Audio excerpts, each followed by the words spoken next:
Finally, in the two world wars of the last century, more than 2 million men and women from Africa and the Caribbean served in battle miles from home, many fighting for a country they had never even set foot in.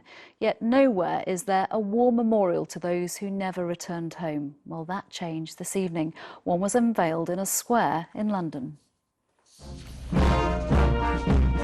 It was a celebration that had a very serious point to make, remembering the service and sacrifice of those whose role has often been overlooked. A handful of those old warriors there to see the record put straight. For when the mother country called, the Commonwealth responded. More than 2 million servicemen and women from Africa and the Caribbean volunteered to fight in 2 world wars. The British Empire was in trouble, and we thought more or less it was our duty to head the British Empire. Alan Wilmot is 93 now. He was just 16 when he left his home in Jamaica to join the Royal Navy. He recalls dodging submarines and mines to rescue dozens of sailors and downed air crews. We could be blown up at any moment, because in the days we could see the mines, but in the night we can't see the mines, right? And touch one of those mines and we're gone to eternity.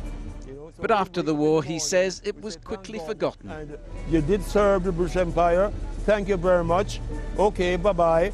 And that was it. That was it. Is it putting it right a bit, what's happening here today? Oh yes, and I'm glad that I'm still alive to witness it.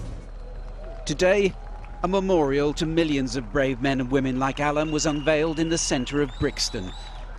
We should have done this before. They should have been proper recognition of the service and sacrifice of African and Caribbean who came to help in both world wars. Most of those being remembered are no longer alive, but on their behalf, this old hero was determined to receive recognition and a medal. A little late, but still appreciated. Paul Davis, News at 10. Just time for a look ahead to what we're expecting to be covering tomorrow. There's a